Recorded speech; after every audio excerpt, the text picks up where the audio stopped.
The Denver Broncos are 500 in the win-loss category, winning 4 straight games with a big-time victory on Sunday Night Football. We'll take you behind the sights and the sounds in the locker room following the Broncos win in primetime action, and we're going to recap the game, tell you who we think gets game balls. You're going to get all that and much more in this morning's freshly brewed installment of Good Morning Broncos.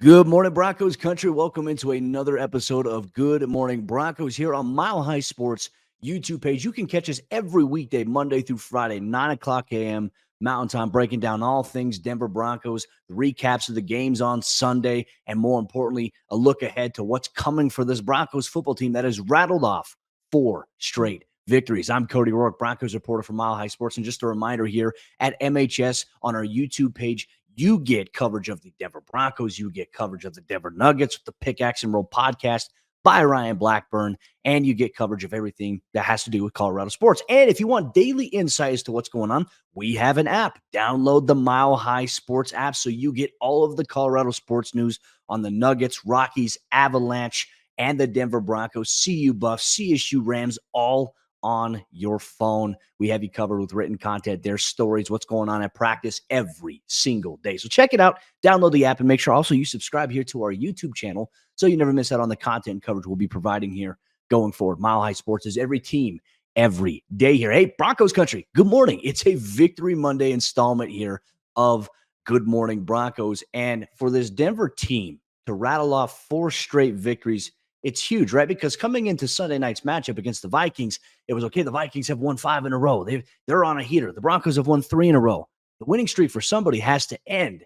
Who's it going to be? And for a long time in this game, it looked like the Minnesota Vikings were the team that was going to walk away victorious. They controlled the time of possession against the Broncos in this game, and they really kind of imposed their will a little bit, especially with their run game, where the Broncos' run defense struggled in this game specifically. But you know what? We all tune in to primetime action. We all tune in to football because anything can happen, right? You can have a stalwart for, a good 50 minutes of the game, and then the final 10 minutes of the game, all of a sudden, bang, you find momentum. You capture lightning in a bottle.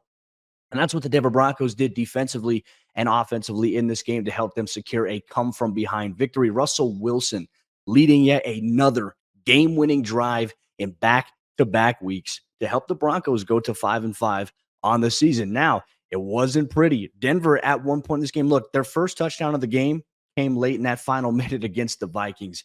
Will Lutz came up big for the Broncos. Big deal, Will. 5 for 5 on field goals, right? So Denver had 15 points at this juncture. They were all off the leg of Will Lutz because the Broncos offense really couldn't do anything. There was no run game for them. It was really non-existent. They finished the game with 46 total yards on the ground. I think 16 of those were accounted for in the first half. So Denver did get something going, a tiny bit, but Denver didn't really focus too much on trying to run the football because they couldn't. Coming into this matchup, the Minnesota Vikings were one of the NFL's top run defenses, and we had talked about it on GMB. If you listened last week, we'd said, okay, hey, to set up this game, the Minnesota Vikings, they're going to try to stop the run, and they're going to force Russell Wilson, the Broncos offense, which hasn't had a lot of production in the overall passing game. They're going to try to force them to throw. And that's exactly what Minnesota did. And I think we have to give a ton of credit here, folks. I think we have to give a ton of credit here to Russell Wilson for what he's been able to do. Now, in the last 3 or 4 weeks, he hasn't put up high numbers in terms of passing yards. And for some reason, people are so fixated on that. The overall thing is, are you protecting the football? And are you, coming away with touchdowns? Russ threw the game-winning touchdown to Cortland Sutton. His touchdown to interception ratio is obviously very impressive so far this season. Some people are saying that he's just a game manager. Here's the thing, folks. I think we need to really put into perspective these terms that people just throw out there, these buzzwords, but we need to use actual context, right? If you watch the game, you will see the Broncos had no chance to really set up a deep passing game against the Minnesota Vikings because you know what they do? They'd walk the 2 linebackers up, stand them up in the A-gap. They would blitz them, and then they'd send a nickel guy. They would send 6 to 7 rushers at the Broncos, and there's no way that you can find a way to get the ball out of your hands quickly in those regards without dumping it short. So people are getting mad that the Broncos and Russell Wilson aren't throwing it down the middle of the field, aren't throwing it, deep down the left sideline or the right sideline. And it's like, okay, well, Russ is checking it down. Well, yeah, you take what the defense gives you because you know what? if Russ forces it into a window where there's double coverage, especially against the blitz there, then people are going to tear him apart. Like, oh, why is he throwing it into double coverage? So no matter what Russell Wilson does, apparently he cannot win in the eyes of some people out there. There's some fans that are just miserable about that. But Russ did his job. Russ played efficient football. And heck, we've even seen it. The 2-minute drill before halftime, he led the Broncos downfield, connected with Adam Troutman a couple times up the vertical seam there, which was nice to see there. And obviously it led to a Will Lutz field goal. And then obviously we saw the game-winning drive there, methodically moving downfield, utilizing Samaje Perine once again out of the backfield, coming up big on that drive. And then the touchdown pass to Courtland Sutton, who rises up right above a defender, because this was a pass that, was a little high. Like Russ had to maneuver because the pocket around him, it was collapsing. It was caving in. So he had to run, step up, and throw on the run. And he did just that. Perfect ball placement. Courtland Sutton goes up, makes a terrific catch, comes down with his 8th touchdown catch of the season. Courtland is turning in a very, very damn good year from a production standpoint, from an efficiency standpoint. But man, that was a big moment, and that electrified the crowd. And Josh Dobbs, who was tearing up the Broncos all game long, was hard to bring down, was hard to stop. He got flustered at the end there, and Denver made it very difficult for him. With 1 minute left in the game, the Broncos defense was on deck, and there was a play, I think it was on 3rd down. Dobbs scrambled and escaped a sack. I mean, I talked to Broncos outside linebackers, Baron Browning and Jonathan Cooper, after the game, and they're like, and they told me this, and look, this is high praise from them. They told me this. They said, Dobbs is the most elusive, hard to bring down quarterback that we have faced all season long. And look, he said, we faced guys like Josh Allen. We faced guys like Patrick Mahomes. They said he was a tough challenge for them. And they finally made it, they flustered him at the end there, which is the ultimate thing is, it's not about how you start, it's about how you finish. And Denver's defense, they finished on a strong note there. So I think that's obviously something to talk about there. Dobbs obviously turning in a terrific start here with his tenure now with the Minnesota Vikings. He had a heck of a player. Jonathan Cooper had him wrapped up, and he somehow stayed up and got up and then threw a touchdown pass right off of that. I mean, it did look very Patrick Mahomes-esque to what we have seen in the past, but overall, Denver came up big. Jaquan McMillan, I mean, the very first series, Minnesota, they got a little creative and a little too cute on that first series of the game that they had there. They put TJ Hawkinson under center, and then they ran a toss play to Josh Dobbs, and then Baron Browning kind of wraps him up. Kareem Jackson blasts him. The ball comes up in the air. Jaquan McMillan recovers it, and all of a sudden the Broncos, the trend continues for them in terms of forcing takeaways. And then Jaquan McMillan would come up big late in the fourth quarter once again. He would snag a Josh Dobbs pass. He would intercept it, jumping it on the out route. Pressure from Josie Jewell. Man, he's just been a spectacular young player to watch here. But Denver really took control of things when necessary, even though that they lost the time of possession battle. I mean, Minnesota possessed it for 34 minutes and 58 seconds of the game. Denver only possessed it for 25 minutes and 2 seconds. So there were a lot of 3 and outs and a lot for Denver's offense. It wasn't always pretty, but when Denver needed something the most, Russell Wilson delivered on a 10-play, 75-yard drive that led to the Broncos winning the game. And they're going to have to obviously clean up a lot of stuff as they go forward. But now Denver, who was once 1-4, dead in the water for many of us, including myself, you could probably go back and find things when Denver was 1-4 and like, all right, well, hey, like the season might be over here. That's me eating crow, right? And look, I think that's the game of media. You get the vibes based on what you see, but I didn't see them turning it around the way that they have. And I think I applaud them for it, because these are guys that have stuck together. They're resilient. They trust one another in that locker room, and they believe in the vision, and they believe in what Sean Payton has done. And now we were seeing the fruits of that labor come to fruition here. Russell Wilson obviously finishing this game 27-35 passing, 259 yards, 1 touchdown, and a 106.7 quarterback rating on the evening. And then Courtland Sutton, 4 catches, 66 yards. Look, we talk about the touchdown catch, but man, he had a one-handed catch down the left sideline on one play. On 4th down in this game, look, there was a penalty that was on the Vikings defense that got declined, but 4th down, Russell Wilson steps up with pressure, tosses it up to Courtland Sutton, who hauls it in one-handed with the defender holding him, and keeps the Broncos drive alive that eventually led to them coming away with points. Like, Courtland is coming up big in big-time moments. You love to see it. Jeudy had a pretty big game, 5 catches for 58 yards as well, and a couple of big plays. And look, we'll obviously get into some of that. We got some sound bites from in the locker room, some of the interviews we got after the game on Sunday here. But the Broncos moving to 5-5 on the season. We're going to get to our post-game locker conversations, interviews with players coming up here in just a moment. But real quick, Broncos country, let me tell you about our friends over there at Superbook Sports, the sponsor of today's episode of the show. You can win a trip to the biggest football game of the year, courtesy of Superbook Sports. Superbook, they will fly you and a friend to Las Vegas for February's championship game, and they will also give you 2 tickets to the game plus a 3-night hotel stay. And all you have to do is place a $25 same-game parlay between now and January 7th, and you're automatically entered to win. So wager and win a super trip to Las Vegas courtesy of Superbook Sports. Visit superbook.com for terms and conditions. Gambling problem? Call 1-800-GAMBLER. Hey Nuggets fans, Ryan Blackburn here, host of the Pickaxe and Roll podcast on Mile High Sports. We've got the best Denver Nuggets coverage around, so make sure not to miss an episode and subscribe down below to the Mile High Sports YouTube channel. Nuggets off to a great start. Make sure not to miss a thing on Mile High Sports. It's a very interesting time right now in Colorado sports. The Avalanche have gone through their little bit of up and down swing. They're obviously on a little bit of a winning streak right now. The Denver Nuggets, for some reason, struggling without Jamal Murray in the operation. They've lost 2 straight games here. Ryan Blackburn has you covered with the Denver Nuggets on the Pickaxe and Roll podcast. So after you're done listening or watching this, make sure you go check out the recap to Pickaxe and Roll as well. Also check out this weekend's installment of Weekends with Swiper that you can get on Mile High Sports YouTube page here. But you know what the fun part about a victory, covering a football team, is that when they win, the locker room, the guys in that locker room, they're excited as can be. And look, we talked about Jeudy having a big night. Look, for him, the 5 catches for 58 yards. He came up big with a couple of big chain movers in this game, I think at crucial junctures of where the Denver Broncos were at. But, one thing I did ask Jeudy after the game, I talked about it. I said, you guys have won 4 straight games in a row. There was a lot of noise early on. What would you say about yourself and the guys inside this locker room? Well, here's what Jerry had to say. Feel good, man. Just having, we got a great group of guys that's never going to quit. We're going to finish to the clock say 0, and that's what we did.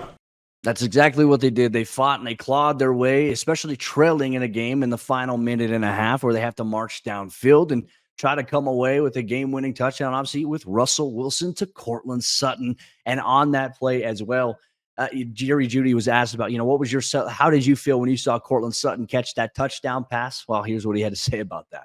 You didn't see my reaction? Nah. Man, I almost broke my dog neck. Man, I was so excited, man, just because, that was a big play, man. Like I said, that was a big play, man. It was very exciting seeing that.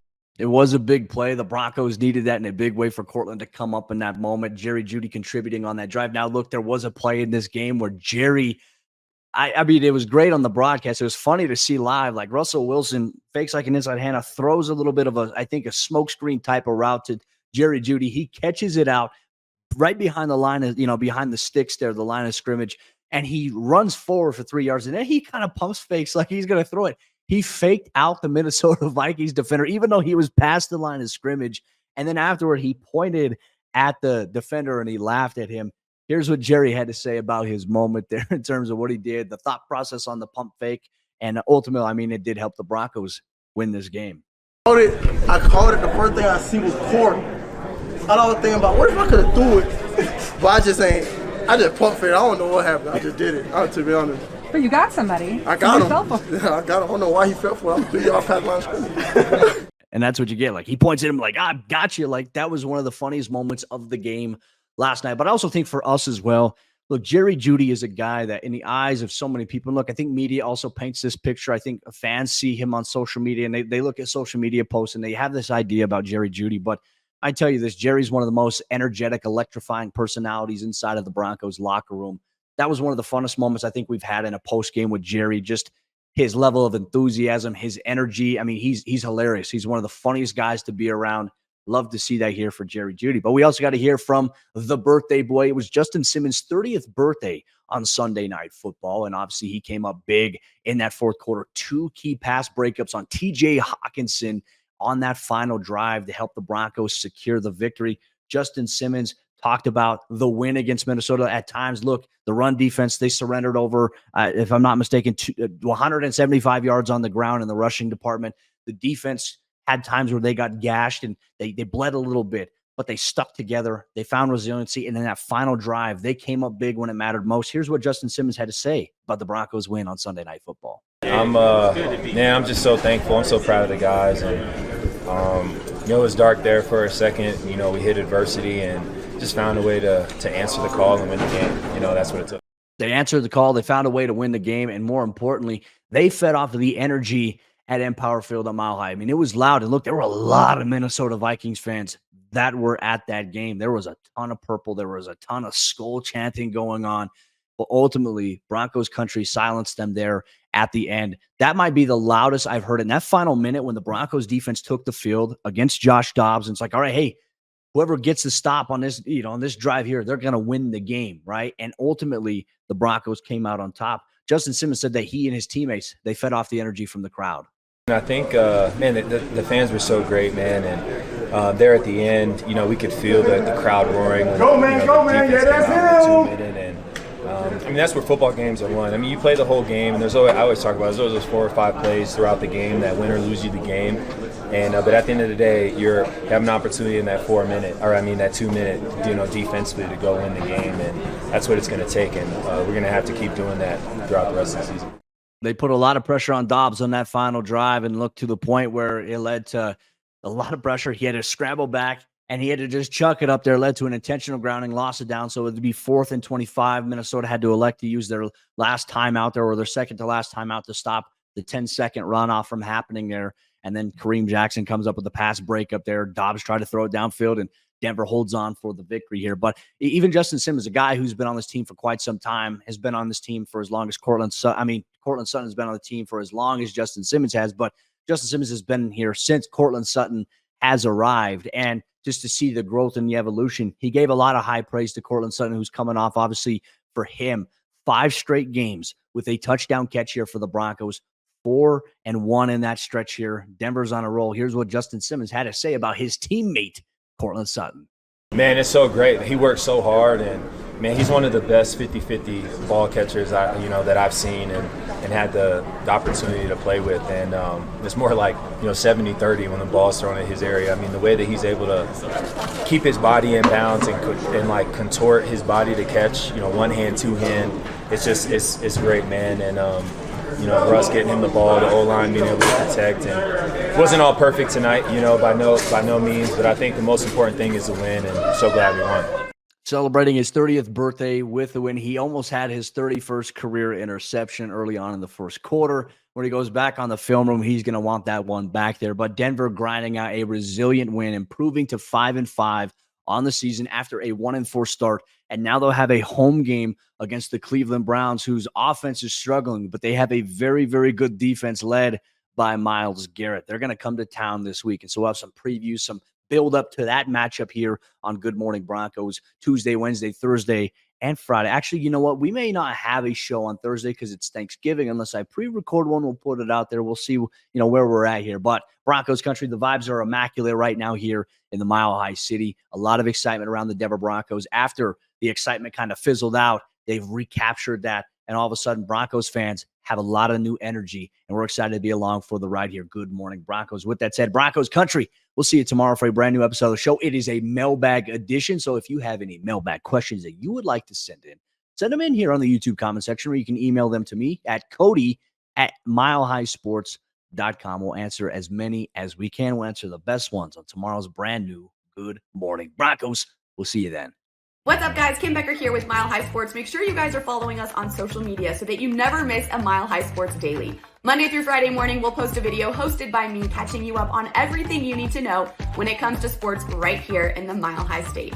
TikTok, Twitter, Instagram, Facebook, YouTube, you name it, we're there, and we've got you covered for everything Colorado sports.